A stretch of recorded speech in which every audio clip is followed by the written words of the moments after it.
Assalamualaikum warahmatullahi wabarakatuh.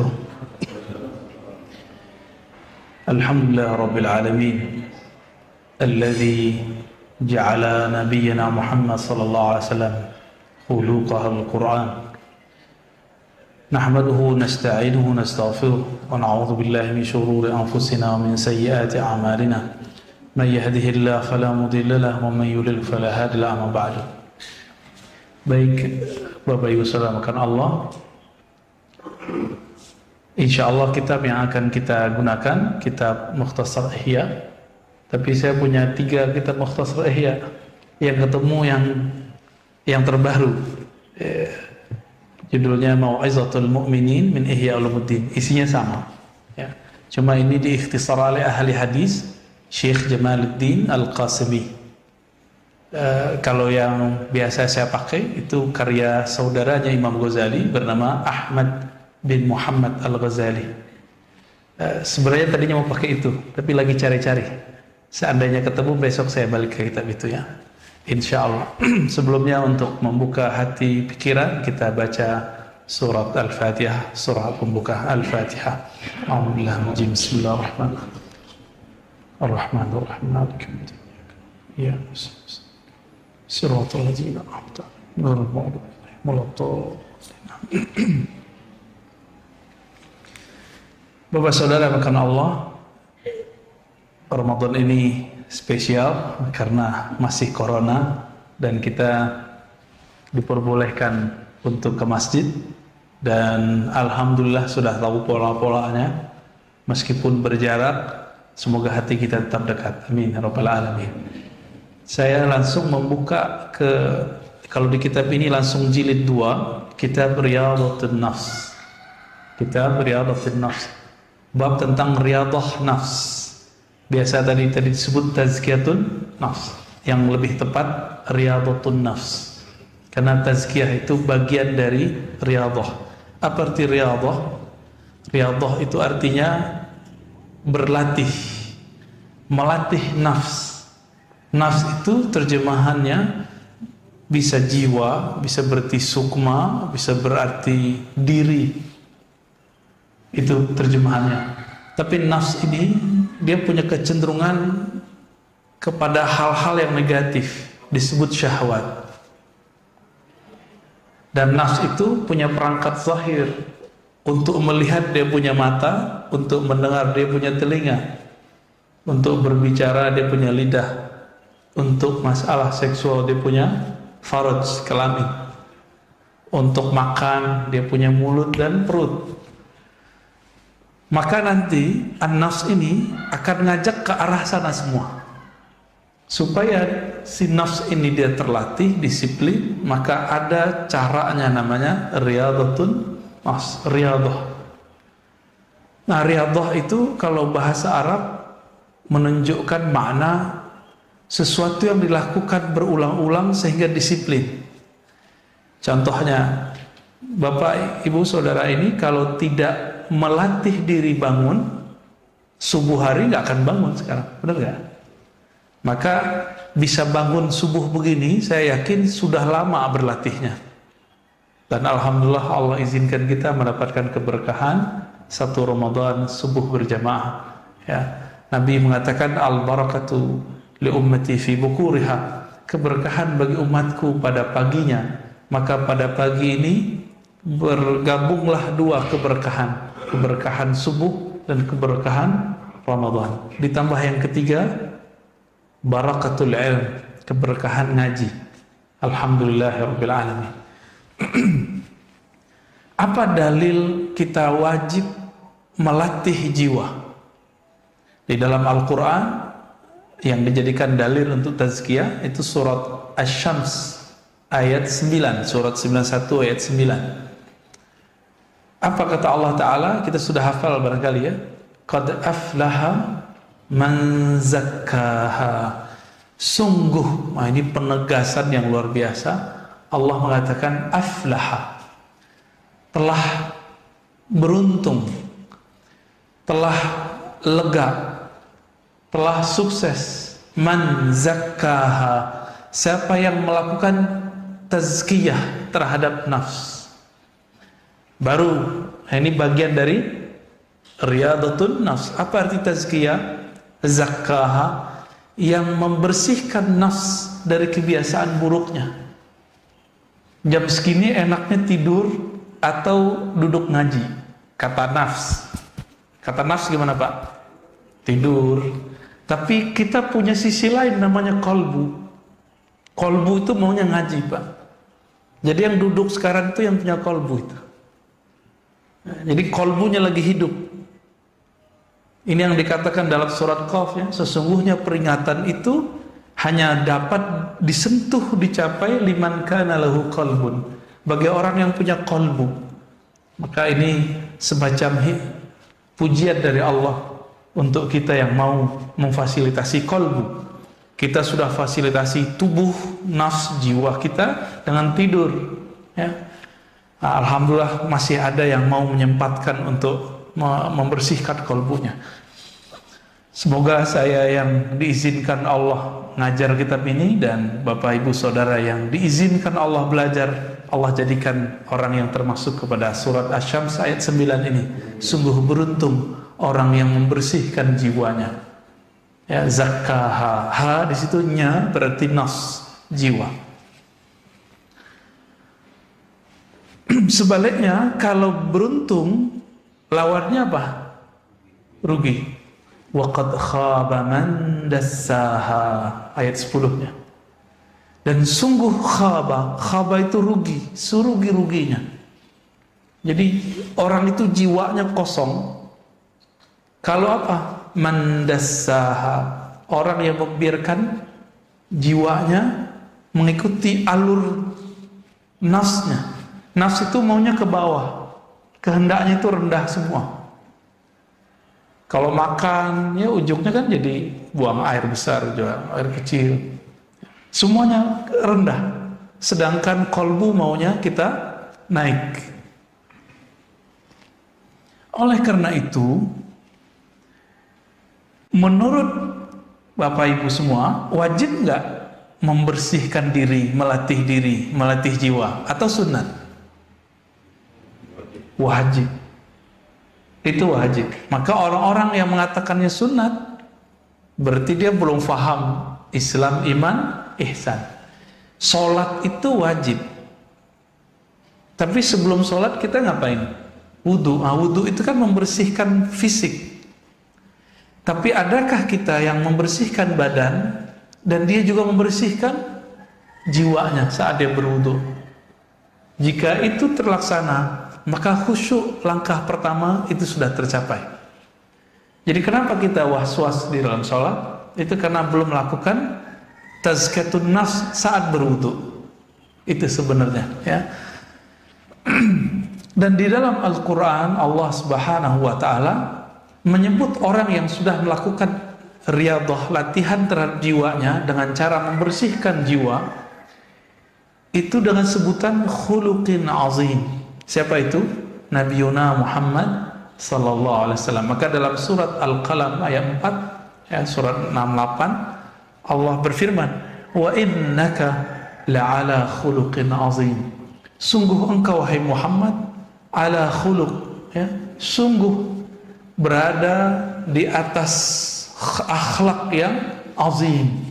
Kata azim berarti besar dan agung. Azim ini beda dengan kabir. Azim ini lebih menyentuhnya kepada rohani kita. Makanya Allah menyebut azim ini cuma beberapa kali. Rabbul Arsyil Azim, Rabb, pencipta, pengendali, pengatur arasy yang agung.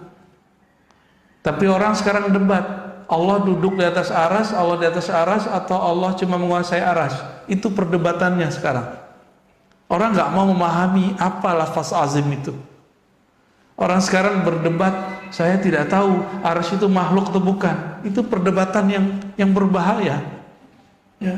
Padahal Allah bermaksud menyebut arasy bukan untuk kita berdebat. Ini duduk di atas, bertempat di atas. Itu kesalahan arah orientasi beragama.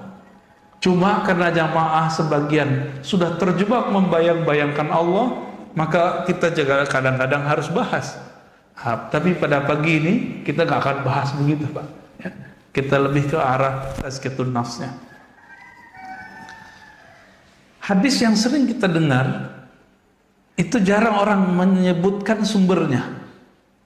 Setiap bulan Maulid, bulan Rabiul Awal, orang menyebutkan hadis innama bu'istu liutammima makarimal akhlaq. Itu kan satu redaksi. Itu riwayat siapa? Ternyata riwayat ini nggak pernah dibahas oleh para asatis, para dai sepanjang hidupnya. Bahkan dari kecil dia membahas Maulid, dia nggak tahu itu hadis riwayat siapa. Ya nggak? Udah tahu Pak riwayat siapa Pak? Nggak tahu kan? Tuh kenapa tuh nggak tahu? Katanya nyuruh belajar dari kecil, dari brojol dan bumi, ya, al-mahdi ilal lahdi, sampai ke liang lahat. Si ustadz yang ngomong begini aja nggak tahu Pak hadisnya, dia nggak mau mencari di mana sumbernya. Ini berarti dia juga membiarkan dirinya dalam jahlun, ya, kejahilan itu, taklid jadinya. Nah, setelah kita teliti, di sini nggak disebutkan rawinya, ya. Itu ternyata ketemu redaksi ini dalam riwayat Imam Malik, riwayat Imam Baihaqi, Imam Tabrani, riwayat Imam Ahmad dengan redaksi yang bermacam-macam. Ada yang kalau di sini liutammima, untuk menyempurnakan akhlak. Ada yang lafaznya yang lain, ya, usliha atau lafaz sejenisnya mahasinal akhlak, ya. Maka agama itu, goalnya beragama itu akhlak yang azim tadi. Maka akhlak yang azim ini meskipun tidak memberikan orang duit, tapi kalau akhlaknya azim, nggak dikasih duit pun orang ridho. Kita ngasih orang duit, orang seneng Pak, tapi kita omongin dasar lo pengemis, gimana Pak? Seneng nggak dia? Maka beda, berbagi itu tanda orang yang suka bersedekah. Tetapi akhlak inilah yang akan mempertahankan ini amal naik gak ke langit. Jadi banyak kita yang memisahkan antara ibadah dengan akhlak, ngaji sama akhlak. Maka sekarang orang banyak belajar yang disebut hijrah, ya. Tapi hijrahnya kok malah jadi galak sama orang tuanya, jadi serem sama jamaah, ya. Jadi suka nyalah-nyalahin orang. Ini kan berarti akhlaknya gagal, berarti dia belum nemu qad aflaha man zakkaha. Maka teman-teman yang belajar agamanya membuat kita konflik dengan orang, coba dikaji lagi dan ditanya lagi hatinya, ini emang begini agama yang Nabi ajarkan? Coba tanya-tanya lagi dalam hati itu. Menyalahkan, membenarkan itu bukan urusan kolbu, itu urusan ini Pak. Itu beragamanya baru masih sampai di sini. Dalam ilmu akliyat itu disebutkan akal ini tugasnya dua aja, membenarkan atau menolak, menyalahkan. Jadi kalau orang suka nyalah-nyalahin, ini belum dapat, ya. Akhlak itu dari sini, dari dalam kolbu, ya.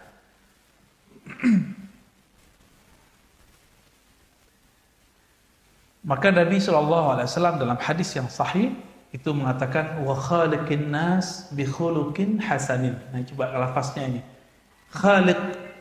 Khaliqi, khalaqa yukhaliqu mukhalaqah. Satu akar kata dengan khalaq, khuluq. Ah, ini kata kunci. Ternyata khalaq artinya ciptaan, karya.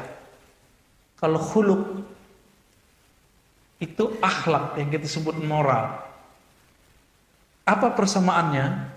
Persamaannya, kalau khalaq penciptaan, Allah yang mencipta. Kalau khuluq itu adalah kreasi kita. Seakan-akan kitalah yang membuatnya, padahal itu juga dari Allah. Maka khalaq tidak bisa dirubah kecuali pakai operasi. Operasi apa Pak? Biar hidungnya agak mancungan dikit. Plastik, ya.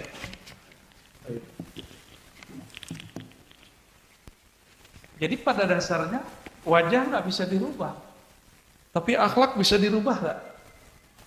Bisa. Nabi Muhammad SAW ketika berdakwah itu cuma 11 tahun, nggak sampai 10 tahun di Madinah, 13 tahun di Mekah.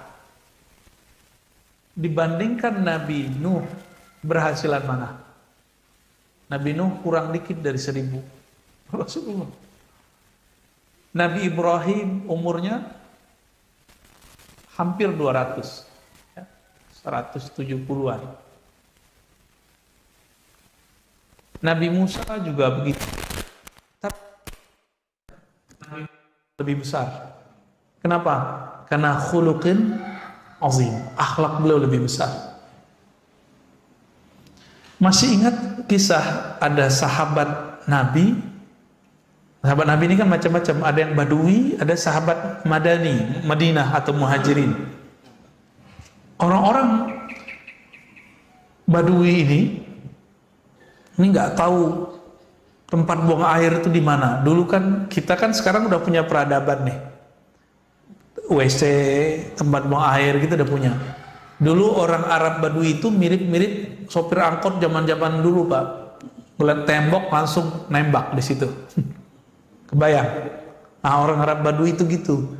Masuk ke masjid, ngeliat ada tembok. Kebayang sama dia apa?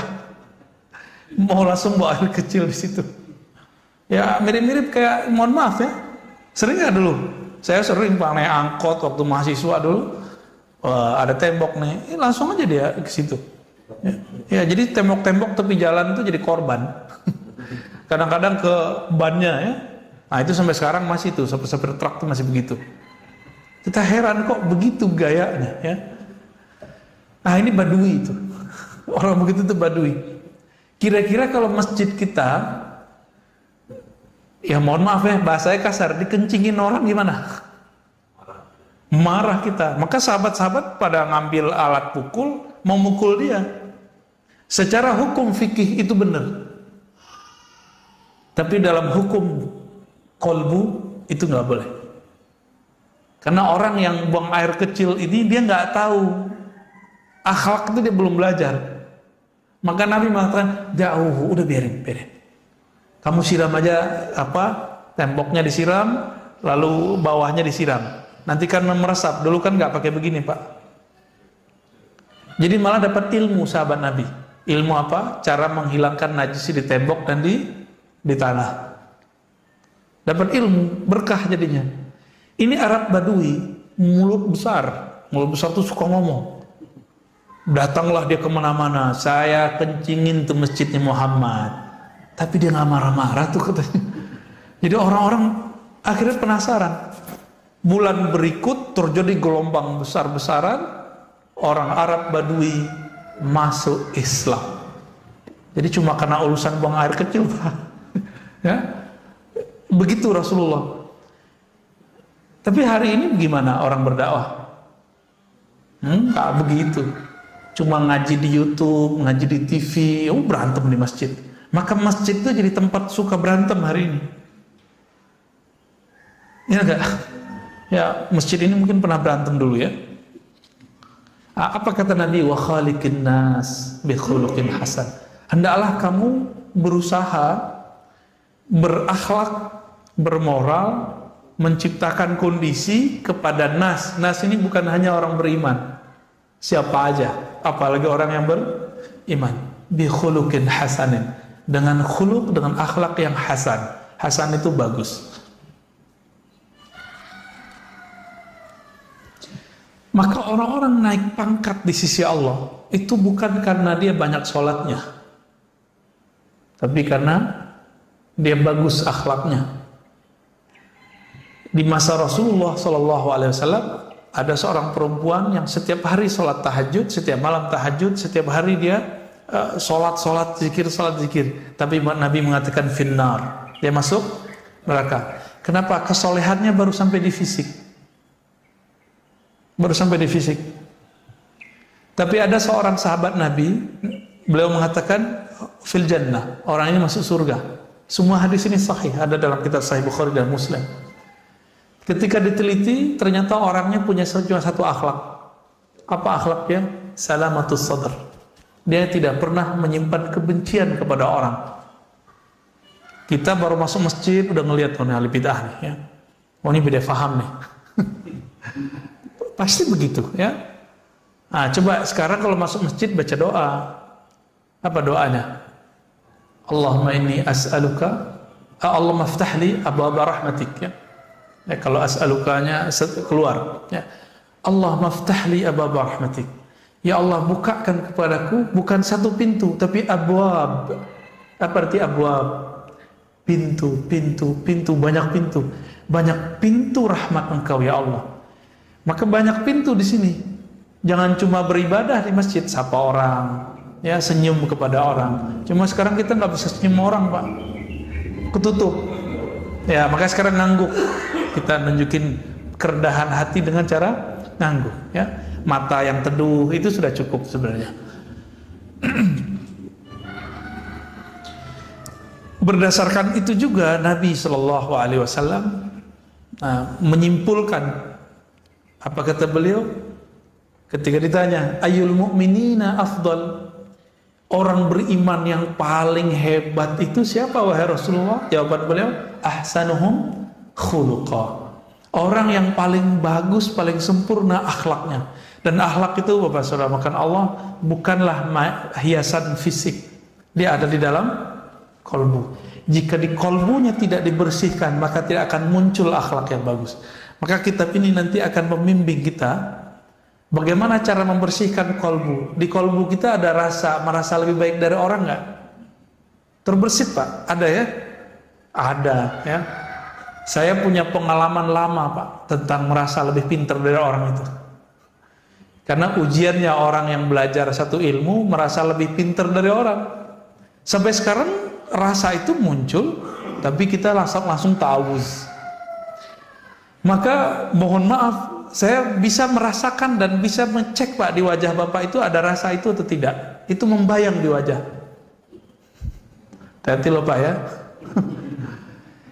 Ternyata ahli psikologi punya ilmu tentang itu, membaca raut wajahnya begini, gimana itu kebaca ya. Mungkin Bapak yang ahli kejiwaan, psikolog itu bisa baca bekas itu di wajah saya masih ada. Bukan berarti sekarang saya udah nggak sombong, masih ada itu, tapi kita halau terus setiap hari. Kita halau terus setiap hari. Yang paling berat itu orang berilmu, dia merasa lebih banyak ilmunya daripada orang lain. Kalau Bapak yang banyak duit, banyak harta, paling kekayaan itu cuma sebatas fisik. Tapi orang berilmu itu kesombongannya terbawa bahkan dalam zikirnya, dalam baca Qur'annya, dalam sholatnya. Maka tadi itu kalau Bapak sensitif kolbunya itu bisa merasakan begitu sensitifnya kolbu. Bukan seuzon Bapak ya. Orang yang kemudian merasa dirinya sholatnya itu paling benar itu kerasa. Maka Abdullah bin Amr mengatakan, ya, Nabi ya, dari Nabi beliau bersabda, yang pertama kali dicabut di akhir zaman adalah khusyuk. Awwalu ma rufi'a qabla yaumil qiyamah al-khusyuk. Yang pertama dicabut di akhir zaman itu khusyuk. Khusyuk itu kan urusan mata yang tunduk. Secara zahir, secara batin kolbunya tunduk kepada Allah. Khusyuk ini salah satu akhlak orang yang sholat. Orang kalau khusyuk sholatnya pasti dia tawadhu kepada orang lain. Ini enggak ya. Kita merasakan itu. Untung masjid ini enggak terlalu banyak. Abu Hurairah lagi duduk, dia ngerasa nggak nyaman Pak. Hadisnya sahih ya, ada diceritakan dalam Riyadhus Shalihin juga dikumpulkan hadis itu. Dia merasa ada sahabat ini lagi panas aura badannya. Akhirnya beliau mengatakan, siapakah di antara kalian yang bertengkar hari ini, yang mutus silaturahmi hari ini? Itu orang yang bertengkar itu pasti panas hawanya. Abu Hurairah ini zikirnya setiap hari 12.000, maka kolbunya lebih tajam dari kolbu-kolbu kita. Duduk sama dia sudah bisa merasakan getaran-getaran hati orang. Ini bukan masalah gaib, itu bukan gaib Pak. Orang silat aja bisa membaca cakra, masa Abu Hurairah yang zikir 12.000 nggak bisa? Ya, lebih canggih Abu Hurairah. Maka beliau nggak tuduh kamu nggak.